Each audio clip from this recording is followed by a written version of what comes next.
I am Madison Timmons. I'm Chris Susie.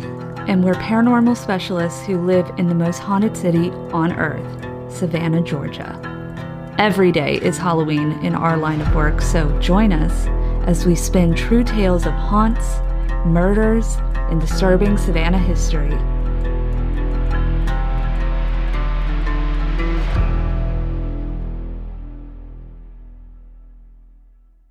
I'm Madison. I'm Chris. And welcome to the most haunted city on earth. For what I lack in eyesight, I make up in all my other senses. Whee! And it's not helping in this situation. It's not a pleasant scent that's happening because it's a mix of... Oh, God. You see what I mean? Yeah. Ooh, it Lord. is a concoction of horrific smells. Oh, no. It is not a promising event that seems to be coming down. Yes, it the line is. here. We're going to have a great time. Seriously, we're going to have a great time. JT's watched way too much Good Mythical Morning. Yeah, that's true. I'm not a fan of any food-related or drink-related dares. As a matter of fact, my friend wanted me to go on the Great Race with him, and I was like, I can't because I can't eat gross things. I can't eat disgusting things. JT did not ask me at all about this prior to, and so you can imagine how happy I am to be here right now. Like 20 minutes before he goes, Chris, do you have allergies? Right. He said food allergies. I was like, I don't know, are there cupcakes? Well, I was buying. Yeah. All right. Okay, so I'm sorry, Chris. Now I feel bad. He's not sorry. He's never I do. sorry. I am. All right, let me pull up the Patreon. Let me go. All right. Good stuff. Maddie, go ahead and start us up. All right, then. Okay. Hello, and welcome back to another episode of The Most Haunted City on Earth. My name is Madison Timmons. I'm Chris Susie. And I'm JT Timmons. And we are reluctantly sitting here today with you. Can they see this setup? They can see YouTube. Yeah, if they're watching on YouTube, then they can see some of the cups. Okay. Yeah. Yeah, or if you're watching, mainly you. If you're watching on TikTok, you'll get to see the great reactions that will come out of this, I'm sure. So if you're listening to this and wondering what I am talking about, well, JT has decided to spice up our lives a little bit. It's season 4, y'all. This is exciting. Yes, soft launch on season 4.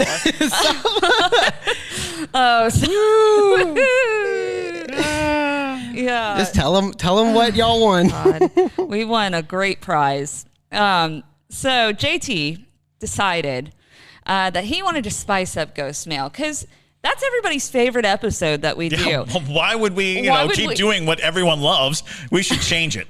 We should. Brilliant, JT. Yeah, that's what. So what he has decided. Exactly what I've been criticized for my entire life. He's an Aquarius, like heavily Aquarius placement. So I'm just always like, make it better. So he has placed an assortment of liquids in mysterious cups in front of us. And so basically, we are going to read y'all's ghost mail that you have sent in to us, but he has gone through them. Yes. And he has left some blanks in there that Chris and I are going to have to fill in. So if we get it wrong, essentially, from what I've been able to gather, is if we get it wrong, he will spin a little thing on an app to pick a number, and we have to drink. You told me I have a live wheel. Oh, well, dang. If they like this, maybe we'll bring the live wheel. Of course, it has 12 places on it. Oh, looks like I get more options. Oh. No, you just put 4 free passes. Okay. Yeah. That's good. I love like that. That's cool. There you go. All right, we're gonna do that next time we do this. This is great. First, I want to. We'll get more into the game because I have a description written out. But I want to thank our newest pair of junkies. First, we would love to thank Don Nielsen, Deanna, Kelly Malik, Marcus Ludvigsen, Cheyenne Mingay, and Devin. Thank y'all so much for joining the Parajunkie family. Y'all, we are so close to 100. Mm-hmm. It's insane. We're at 97 right now. Currently. Woo! I know. It's extremely exciting. How about if we get to 100 Parajunkies, you have to drink a smoothie of all the liquids you made. We are. Drink. Wait. Whoa. When did this? What? You are brutal because we are definitely getting to 100. The shark. I'm jumping the shark. No. That's insane. That's crazy. Because we're definitely getting to 100. At 100, we do an overnight here. Okay. We'll film an overnight investigation in here. Okay. That sounds pretty cool. We'll live it for the Patreon people. Okay. I'm about that. I'm about that. I think that's too. a great that idea. Sounds good. All right. So let me go ahead and explain this game to y'all.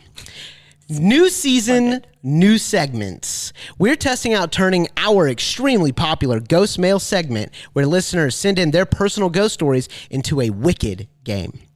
This is how it's played. It's quite simple. I read the stories you send in, and I leave out a part. We finish and discuss the story as usual, but before we move on, they have to answer a question about the part I left out. If they get it wrong, they spin. Here, I have 8 black cups with corresponding numbers to the wheel. Fun. 4 cups contain delicious, yet mysterious, craveable, yum yum in my tum-tum liquid. The other 4... I'm a poet, y'all. The other 4... I don't like the term liquid. Just yum yum in my tum-tum liquid. Liquid. Once you say liquid, you're like, okay. It's no longer ice cream. Yeah. The other 4 of the 8 black cups, well, let's just say I'm getting them back for the meow extravaganza from last week. Oh, like that's going to stop us now. It's only going to get worse from here. All right. So let's go ahead and get into our first story. All right, we got some good ones. Now, I've actually reviewed these. Because I had to create the questions off of them. All right. The first one is from Jeff. It's called Silly Reoccurrences. New listener, but a big fan already. Currently in the middle of Season 3, Episode 25, and thought I would share 2 vivid and very odd reoccurring nightmares I had as a kid. Both took place in my hometown and or house, and I was always very aware of where I was. Okay. First story. I'm the passenger in a 70s model VW Bug, and we are traveling fast down a large hill. I turn towards the driver, but he is hunched over and facing his door. After a few moments, he wheels around quickly and screams at me. My passenger door opens, and he pushes me out of the door. I fall on the pavement and roll continuously down the hill. Then I wake up. It should be said that the driver was the animated form of blank, like in the 90s cartoon, LOL. My parents had a VW Bug before I was born, and I would periodically watch the blank cartoon, but this is the only 2 connections I can make. The fall obviously didn't hurt me physically, but it was enough to make me visibly disoriented when I jolted awake. Number 2, I exited my house and walked down the patio steps into our backyard. Standing in front of a large tree is the planter's peanut man. Yeah. Oh, no. That's terrifying. We were just talking about scary mascots. The synchronicity. I know. He smiles, waves his cane like a magic wand, and I'm suddenly thrown violently into the air and fly backwards at a very fast speed. I can see my neighborhood vividly underneath me as I continue to launch away from my house. My legs start to tingle as I start to descend rapidly, and I awake in a sweat just before I hit the ground. Oof. So, probably not a run-of-the-mill kind of thing. The dreams are completely ridiculous, and even as a kind, I understand that and found it funny, but I am not exaggerating when I say both were very vivid and felt so real, it makes me feel weird to this day. I have nothing against the peanut community and don't have a nut allergy either. Thanks for your time. Sending you all love and support from the Great White North. Cheers. Jeff, Vancouver, BC. Nice. Very nice. Excellent. Cool. Wonderful. Yeah. Yeah, it's interesting because I had recurring nightmares growing up as well. And one of the things that I noted was how dedicated my brain was into kind of fooling me into thinking that it was reality. How very much I felt like even though there was, all the telltale signs of a dream, it was so vivid, it was so tangible, and I think that is a way that your brain tries to like trick you into staying in the dream. It's something, and recurring dreams generally have something to do with trying to get a message through from your subconscious, and so they don't want you to wake up. They don't. Your brain does not want you to snap out of it. It tries to keep you in the dream as long as possible. Also, Mr. Peanut Sorcerer is terrifying. That's a terrifying thing. That's a horrifying concept. And I guess, he's got to have some magic properties, right? He's a walking, talking peanut. Well, I mean, it's not with a monocle. He has a monocle, right? No, that's actually a Mandela effect. No. That's Mr. That's Mr. Monopoly. Oh, the Monopoly guy? I believe. Oh, yes, that's right. I believe. Yeah.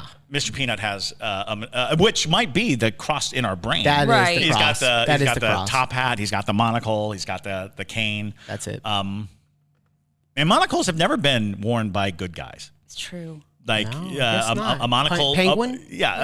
penguin, and villainous German spies. They're all monocle wearers. Also, if there's any monocle wearers listening, I'm not calling you out. Wear your monocle if you want. It's not uncommon for people to have fears of animations for some reason. Oh, sure. My sister, Uncanny Valley. Yeah. My sister had this horrifying fear of Bruce, the shark from Finding Nemo. Well, yeah, he's terrifying. If you were a small child, he took up the entire screen with his teeth. Oh my God! Yeah, he did, didn't he? Well, so she had this reoccurring dream that Bruce, the shark, would flood our house and then eat all of us. That's terrifying. It's horrifying. Honestly, a really good plot for a horror movie. But a bunch of shark getting together and being like, "Oh, right, how we do this? We're all Australian too." Crikey. Fish are friends for humans. Not food. Humans played are by the actor Eric Bana. No way. Ah. I had no idea. It's true. Well, there you go. All right, y'all ready for the question? Sure. Bring it. Okay. Story 1, Jeff. Question. In story 1, what iconic character do you think the driver or the person resembled? A, Beetlejuice. B, Johnny Bravo. C, Dexter from Dexter's Lab. Or D, Arnold Shortman from Hey Arnold. Hey Arnold wasn't 90s. Yeah, I think that was early 2000s. I will say this. All of these are 90s. Are they? I think all of them are 90s. I've I've researched all I that. feel like Johnny Bravo would make sense because when I hear 1970s Volkswagen Beetle, I hear Ted Bundy. Who looks the closest like Ted Bundy? Probably Johnny Bravo. That's still a stretch. But, that's at least where my mind goes. Because I thought you were, before you said it was an animated character who was kicking you out of the car, I thought you were dreaming about Ted Bundy because if you're a freak like us, that's who I would be dreaming about. Well, and it's intriguing because I think there were at least one or two clues to the idea that this doesn't have just an animated form, which leads me to Beetlejuice, because Beetlejuice was both live action and animated, and it sounded like some of the wording about it made it sound like there might be a live action version of the cartoon, and I don't know because the whole scenario sounded like Large Marge from Pee-wee's Adventure, Pee-wee's Big Adventure. Large Marge turns and does the scream, and that was Tim Burton who did Beetlejuice. Also, I think the turning and screaming. That's very Beetlejuice. Because I don't think of any of those other characters as really doing the scream, a big scream. Although it would be hilarious if it was Dexter. That would because be. I can't imagine Dexter would be able to reach the gas pedals. Right. So I'm just imagining like Dexter standing on the driver's seat with his weird German accent. All right, so we have Johnny Bravo and we have Beetlejuice. Beetlejuice. I think is what I'm leaning All towards. right. The correct answer is, I'm going to go ahead and read it correctly now.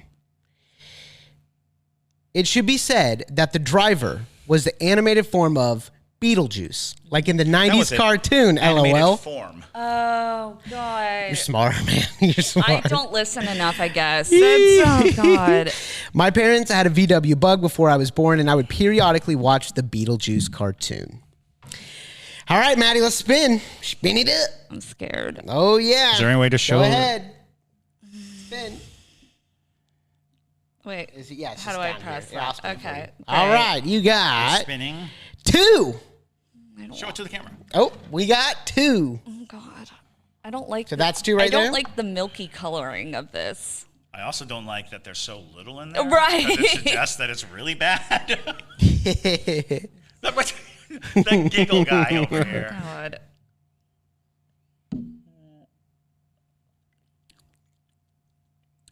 It's lemon juice. Just straight up. Yes, it It's is. It's just straight juice. lemon. That's not that bad. I'm gonna. No, they rank. They rank from, that's probably number 1 on the bad. Yeah, I'm gonna. I mean, number 4 on the bad. I like sour things, so that's not that bad. Oh, as you drink your lemon water. All right. Let's go on to the next one. Next one. Splendid. Don't worry, y'all. They get worse. Oh, God. All right. Where should I, Debria? Should I hand you the discard? So Yes. There we go to Brutals. Good stuff. All right. It's like a weird Russian roulette. I we're know. playing. Here we go. Little Girl Ghost from Natalie. Look, Bumble knows you're exhausted by dating. All the must not take yourself too seriously and 6'1" since that matters. And what do I even say other than hey? Well, that's why they're introducing an all-new Bumble with exciting features to make compatibility easier, starting the chat better, and dating safer. They've changed, so you don't have to. Download the new Bumble now. Hi, friends. I am in Paris on a family trip, and we are staying in an Airbnb in Montmartre, probably Martre, but Montmartre. The other night, I woke at 3 a.m. to use the bathroom, and when I came out, a little girl was standing in the hallway between the mirrors and a blank. Her energy was bright and cheerful, and she said, "Hi." Let's just say that she was a lot happier to see me than I was to see her. I think she wanted to play. In my head, I said, "Oh, hell no," and shut the hallway door between the hallway and bedroom and went straight back to bed. That was 2 nights ago, and I haven't seen anything since. I'm pretty sure this 1865 apartment building has to be haunted besides the little girl, but because of all the human noises, it's hard to tell what is what. I'm attaching a couple pictures for review. Ooh. Oh yeah. If I had to guess, I think the little girl was playing with the blank. Let me know if you pick up on anything. So we're going to go ahead and do the question first. Okay. Well, you're not going to show us the picture? No. Question. What toy does Natalie think the little girl was playing with in the photo she sent in? Was it A, a Lego castle, B, an old Barbie-themed flashlight, C, a creepy wooden horse, or D, a small, super old tricycle? Oof. Okay. So she's in France. Yeah. Mm-hmm. The French don't like to clutter their homes with frivolous toys. And an Airbnb, I wouldn't expect it to be like a modern-ish toy. I wouldn't think so. I mean, the mention of its build date in the 1800s tells Right. you that at the very least, it's probably decked out to be like a Right. an era building that you would stay in, which points towards the wooden horse. I feel like it's a tricycle, personally, Tricycle. which would be creepy as well. Right. You know, because it's not out of the ordinary to like maybe have like one of the really antique like tricycles. Sure. I know your parents in the mountain house, they had an old tricycle. It's actually a tricycle horse. Oh, that's even worse. The plot thickens. And France being a very bicycle and wheeled vehicle kind of place does sort of fit into that. The penny farthing kind of bicycles come to mind. The big wheeled, front wheeled bikes kind of thing. Unfortunately, it's not the thing that you can suss out because the choices are right.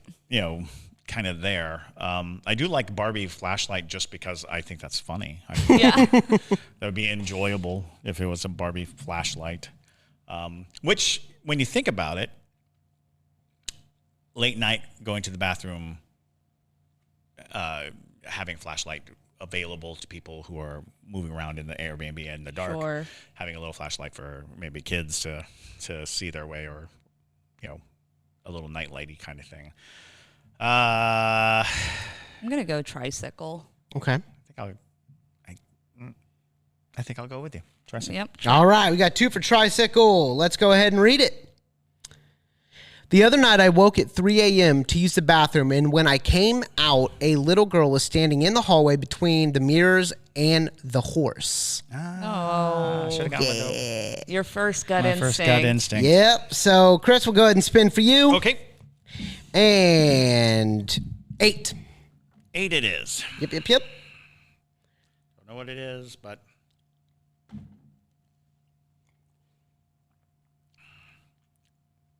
still don't know what it is. It seems to be some kind of cola, cherry cola. It's Pepsi Nitro Cola. Oh, Pepsi Nitro Cola. Pepsi Nitro Cola. So it tastes very. You go ahead and take 8 out. I think it's fair to that once the drink is entered, if you land on the same number, you don't have to do anything. No. Yeah, I think that's cool. That's fair. All right, Maddie, let's go ahead and spin for you, and we got a 7. Why is it red? Dun. Why is it red? Dun. Dun. Da, da, dun. Oh God! Why? Ew! Go for it. I'm gonna cry.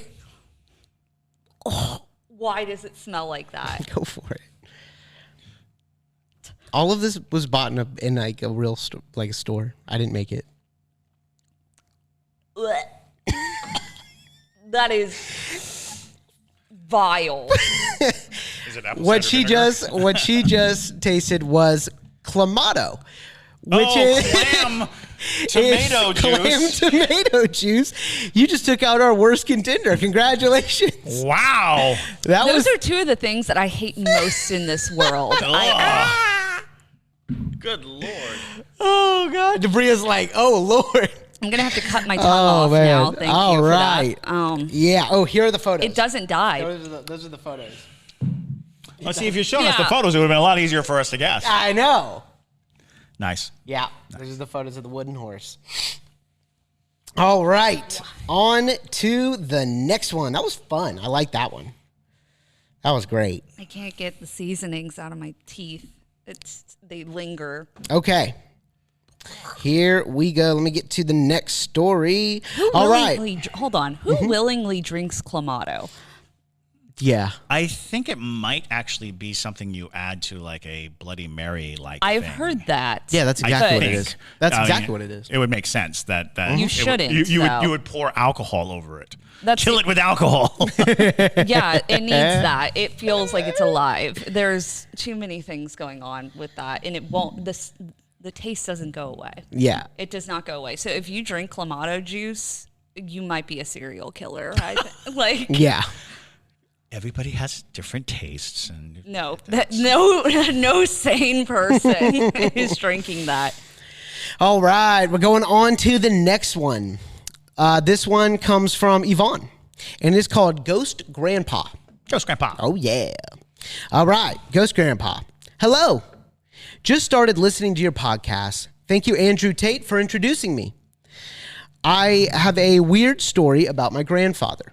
We were never close, but I saw him often as my mom took care of both my grandparents. He passed away from a stroke when I was 13, and it was a traumatic experience. When I was in my 20s, I was coming home from college when I saw him standing on the corner of the street I was on. I did a double take, and he was gone. Then I immediately smelled blank, as he was a blank. I have no idea why this happened, and every so often I smell blank, so I think he's keeping an eye on me. Thanks for reading. Well, I don't know what he smells like or things like that, but that's sweet. A classic one is cigarettes. Yeah, usually cigars, cigarettes, smoke. Yeah. Mm-hmm. There's also alcoholics, so you could smell the smell of alcohol. Where does that come from exactly? How is a paranormal, like how is an entity a bit like able to keep a scent on them for as long as they are here? Like, I understand demons and sulfur because that's that's hell, but I don't understand necessarily how an entity would have a certain scent on them. Well, one way to think about it is scent is the most linked to memory of the senses. Okay. More than sight, more than anything else, the smell actually is linked to your memory. So when you think of memory, not as the function of the mind, but a testimony to something that was from the past, the things that could appear, a scent might come through stronger than a visual or a physical sensation. And you hear this all the time. My grandmother wears a special perfume, and I smell it every now, because what has happened is they've been identified by scent. You know it's them because of the scent, which might be just that cross-pollination of their presence and your knowledge of who they are. But famously, there are several ghosts in Savannah who appear through the smell of smoke, through the smell of whatever, which then suggests that a shared memory, a memory that multiple people can kind of bring into essence, is how we can still register a smell as a means of communication. Oh. Because we always talk about like hearing voices or hearing things and like that, but spirits don't have mouths. They don't have vocal cords. They're not making their vocal cords move and formulating with their mouths. So they're using sounds that are around to kind of focal and manipulate what we hear. Okay. That's something important to remember. When something touches us, they don't have bones or skin or muscle. So they are using some kind of supernatural effect on the environment to make us register and sense it. So that would be the same with smell. They're using the environment to create a scent by means that we don't know or understand. And then sometimes too with residual hauntings, if somebody was a smoker, or same thing with those spirits in Savannah, oftentimes you see it in the men's parlors, that you smell the cigar smoke, and in the women's parlor, it's a lot of times perfume or floral stuff, things that would have happened in those rooms a lot. It kind of just leaves an impression behind, and that's structure. Right. Yeah. Okay. Right. So I'm going to tell you because you know what it is, what scent did Yvonne smell that reminded her of her grandfather. A is cigarette smoke. B is cigar smoke. C is bourbon. D is a specific type of cologne. I lost my train of thought there, actually. But those are no, hold on. No, okay, no, I didn't. So if you were going to try to contact somebody, right? If you were going to try to contact somebody, and let's say, none of those options. Let's say you take, if you're trying to contact me, and you put a glass of 18-year-old scotch on the table, or rogue dead guy. I don't know what that is. When the bugs are attracted to a liquid, that's horrifying. There's a little gnat. Yeah. But anyway, like if you're trying to contact me and you put like an 18-year-old scotch on the table, would it help to do that? Like to actually bring me through through the Ouija board? not necessarily a Ouija board. Or but with a Ouija board. With anything that if you've got cues, and that's what we call them, era cues or personal cues, things that are directly linked to a spirit, like what's their favorite food, what's their favorite scent, what's their favorite, a book that they love. If you put those things out in the open, the energy suggests that the very presence of the item triggers a series of energy responses that can make it easier for a spirit to present itself.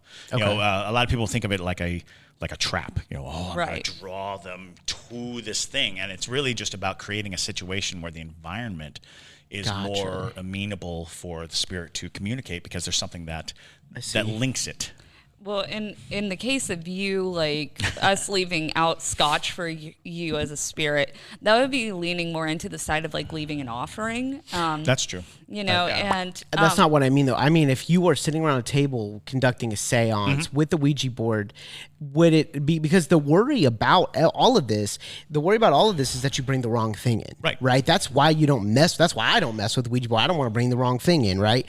And so would it be helpful to have something out that was strongly related to that person, to bring the right thing in? Well, I mean, if they had let's say if you had like a bottle of scotch that you had your entire life, and it was like a prized possession of yours. It's not just random that would be a good choice if you're doing something like that, because typically you want something that was owned by the person. You do hear that a lot. Like, do you have an item that belonged to the person? Do you have an item that is important to the person? Yeah, it is. Yeah, it generally wouldn't be some blanket thing. You would want it to be as specific as possible. Not to say that the blanket thing won't work. It's just the more specific, the more the energy is conducive for that for that spirit. For that specific spirit. Right. Cool. Otherwise, it's kind of, on par with leaving an offering, which plenty of cultures do. If they knew like what that person enjoyed, they'll leave it on their ancestors' altar, or absolutely, at their grave or whatever it be. So many grave sites used to have just like a bit of food left out for them, something to show honor and love, but also to keep that connection. Awesome. All right. So y'all know the choices. I'm going to go ahead and go through them one more time so you know the ABCD. A is cigarette smoke, B is cigar smoke, C is bourbon, and D is specific type of cologne. What do y'all think? I have to lean towards cigarettes. Yeah, that's the most and followed very closely by cigars, but I always think of cigarettes as more constant a thing that you do, and cigar. And I've never known a constant cigar smoker. Like, everybody who smokes cigars I know are special occasions. It's parceled out a little. They're not like. I've never known a chain cigar smoker. Right. But I have known many chain cigarette smokers. Exactly. And it's like, if you really get like too into your head, you're like, well, maybe it was, somebody who just loved Cuban cigars or whatever. Oh, sure, and like that was something really special to them. But logic makes me feel like it's cigarettes. All right, so both are for cigarettes. Yeah. Mm-hmm. Okay. All right. Let me go ahead and rate it. Then I immediately smelled cigar smoke. As he was a cigar smoker. Oh, there you go. Oh, God. Yeah, but that's, you all were super, super close. Well, and but no cigar. Like, who takes care of close but no cigar? Nice. Yeah. But who takes care of a person and lets them smoke? Right. At all. Right. All right. We got 2. Yay. All right, Maddie. Here we go. And we got. Please don't. 7. You guys got out of it. Oh, thank God. All right. Good stuff. All right. Thank you, Yvonne. Very cool. All right. We are on to Sawyer. I really love this story. All right. Here we go. This comes from Sawyer. He's written into us before. And it is called Raggedy Ann Story. Oh, excellent. Hey. I saw your recent Wonder Wicked episode about Annabelle and thought I'd share my sister's experience with you. Pictures are included. Great. Yeah, this guy always includes pictures. I love that. All right. So my sister, who I mentioned in my previous email, used to work at an antique store in our hometown in Michigan.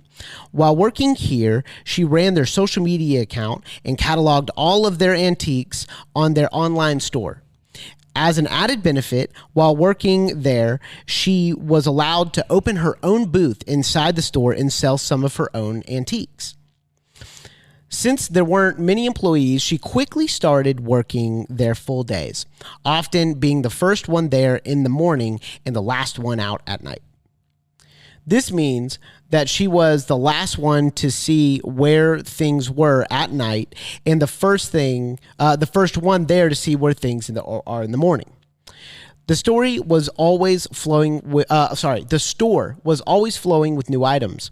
Often they were typical antiques like furniture and art, but sometimes you'd get a strange piece that had heavy energy to it. This piece in particular was a Raggedy Ann doll. Every few years, the Raggedy Ann dolls were redesigned. The doll that arrived at my sister's work was the exact model as the Annabelle Raggedy Ann doll. Pictures below for reference. This doll sat upstairs in the area of the store setup with other toys from the 1970s and older. My sister often worked upstairs since that was the same floor her own booth was located. She said that she would walk past the doll and notice that it would be in slightly different postures. One instance of this happened while she was working in a different section upstairs with a lot of furniture. She was reorganizing a display shelf that had a large mirror next to it. In the mirror's reflection, she could see the area of the antique toy section. She bent down, placed something on the shelf, and stood back up. Out of the corner of her eye, she saw that the face of the Raggedy Ann doll was now staring at her through the reflection of the mirror. I knew Chris when I was reading this, I was like, Chris is going to be like, nope. It's a good story.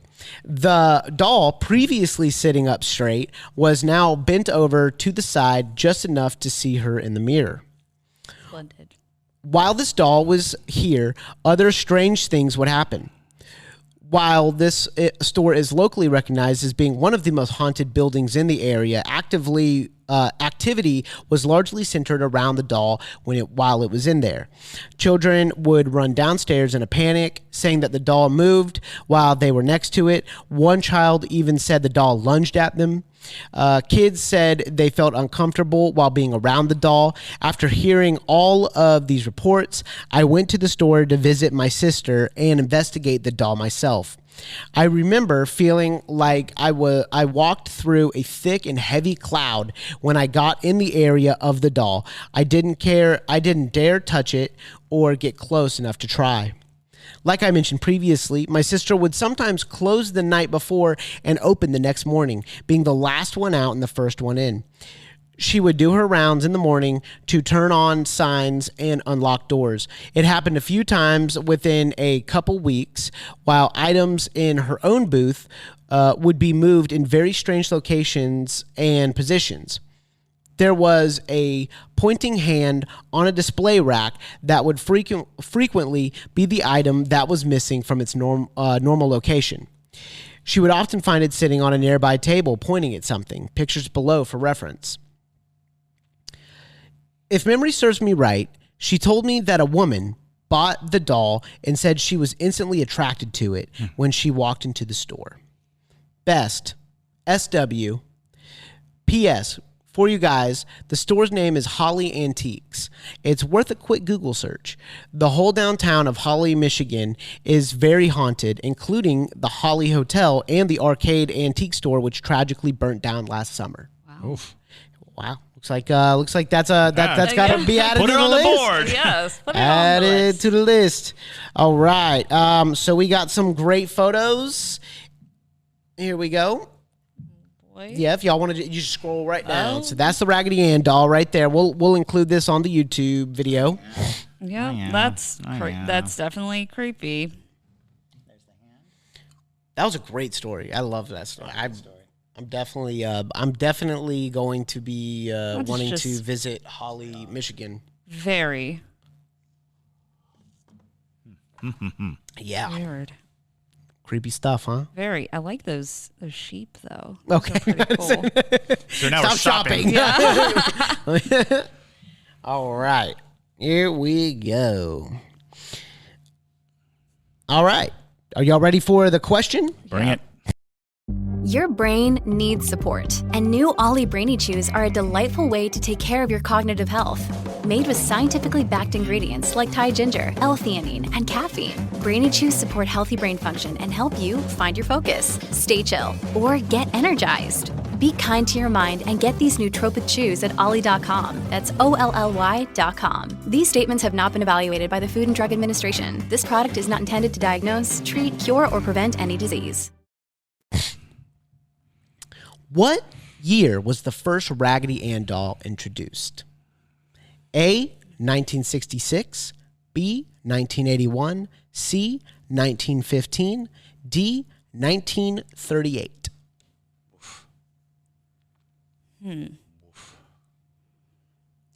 That's so tricky. Could you say the years again? It is A, 1966, B, 1981, C, 1915, D, 1938. I'm not well versed on my toy manufacture dates. But he is, so I'd listen to what he's got to Yeah, say. I know. What Well, do the you main have to problem say, is- Chris? 1966 really sticks out in my brain, Right. like hard. But given the style of doll it is, certainly seems like it predates because it is very much a rag doll. 1938 makes a lot of sense to me because that is still in the Depression era, right before we went into World War II. Certainly the war was kicking up. 1908 makes sense, again, because it's a rag doll, a simple and easy thing to make.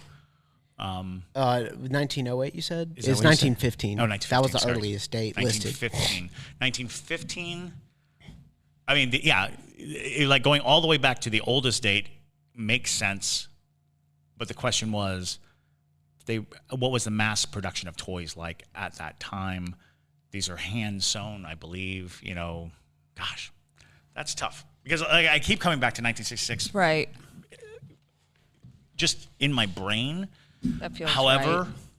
that might be because we recently did a story on Annabelle, which might have been a trace date for that version of Raggedy Ann, because I think the story of Annabelle is like early 70s, 71.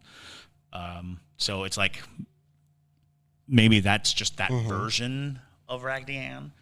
It could be the first Raggedy Ann.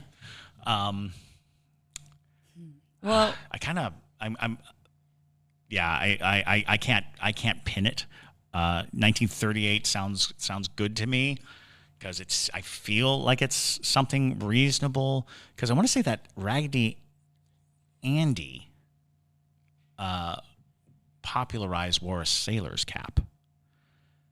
And I think he came out after Raggedy Ann. And so if it was a question of 1938 and then we go into World War II and he's wearing a sailor's cap. Of course, 1915 is right before World War I.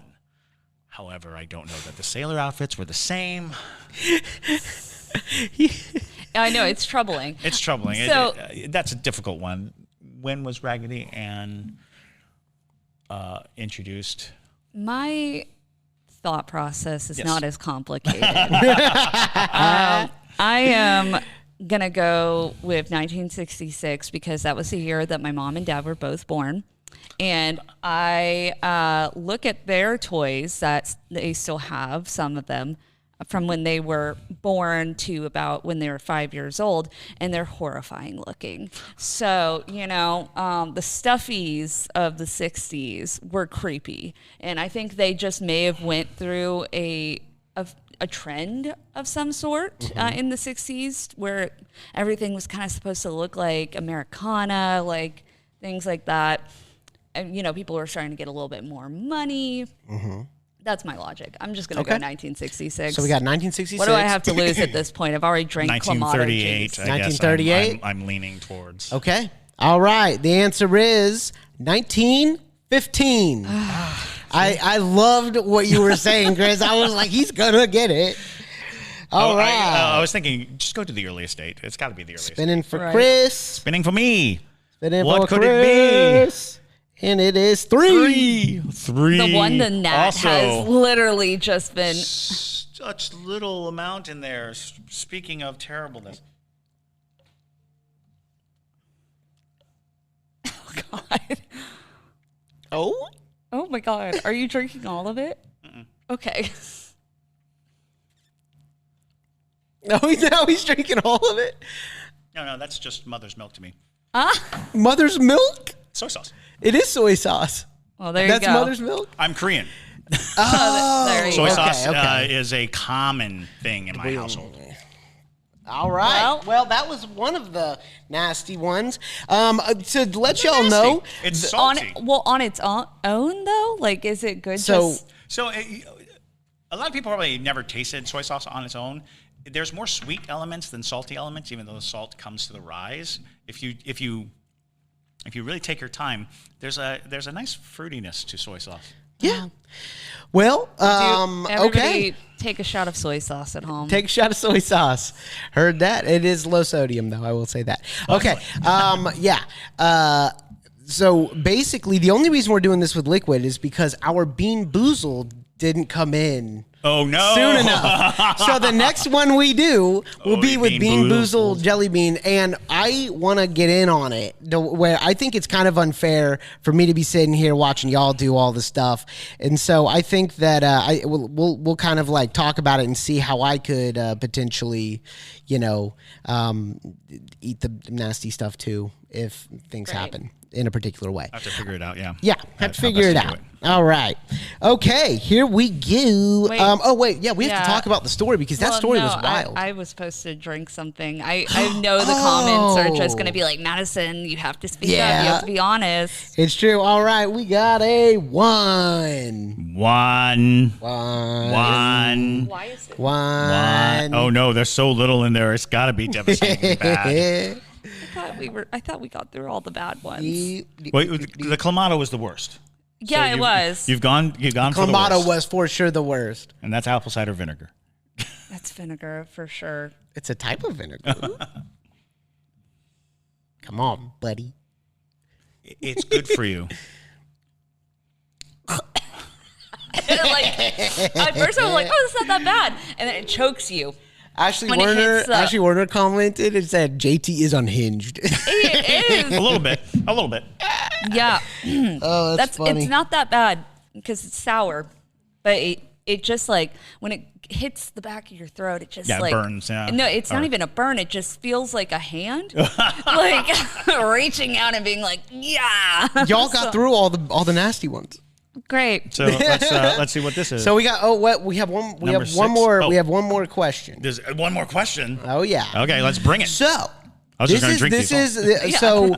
Ultra Para Junkie Nicole sent in a photo of something that happened in her hometown. Okay. All right. There was a sinkhole in Minneapolis, Minnesota last week, but they found something inside of this sinkhole. What did they find inside of the sinkhole? Is it A, a Raggedy Ann doll, B, God. a Chucky doll, C, a DVD of Poltergeist, or D, a crucifix? None of those things do I want to find in a sinkhole, No, but absolutely not. And there's a photo of it once we're done. okay. I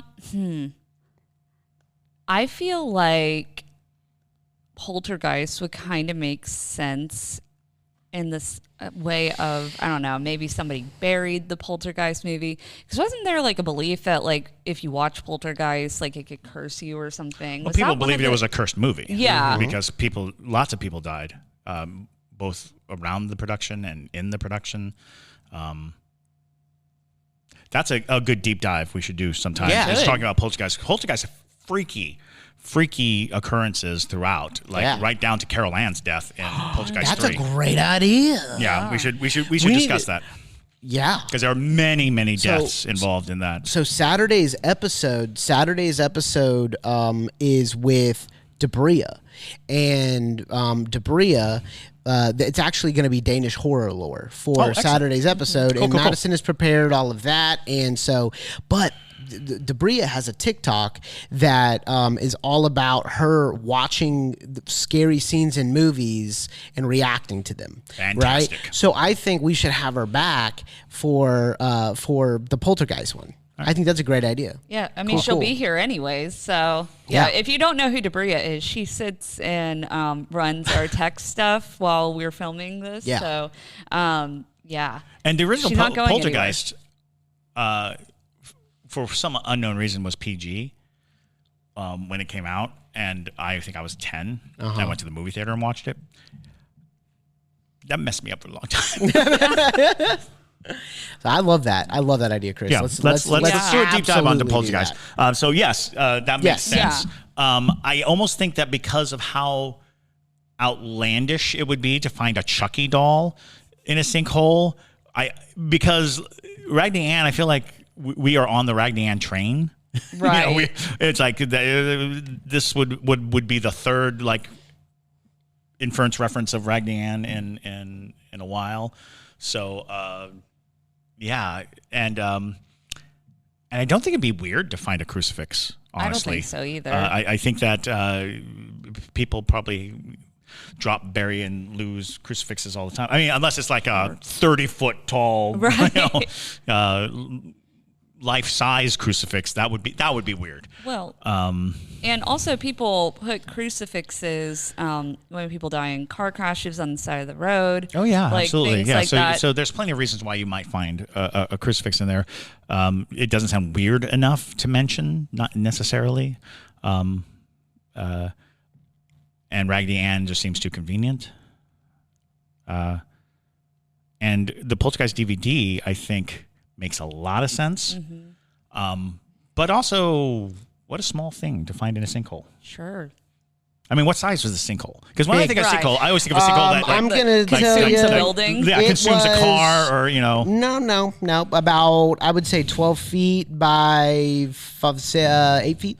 12 by 8. 12 by 8. The size of our deck in the backyard. Sure. Okay. All right, so what is it? Poltergeist DVD. Poltergeist DVD? I'm going to stick to Chucky, just Chucky? for Okay. giggles.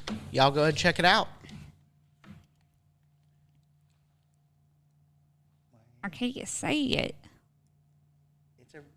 Raggedy Ann!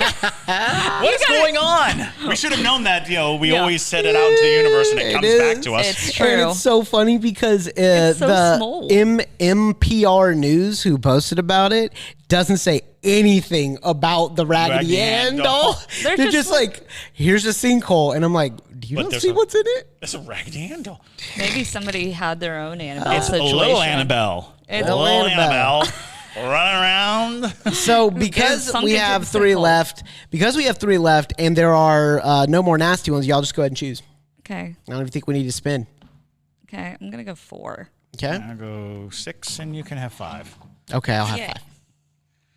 Cheers. Solange Navarre. Coke Zero. Yummy. Water.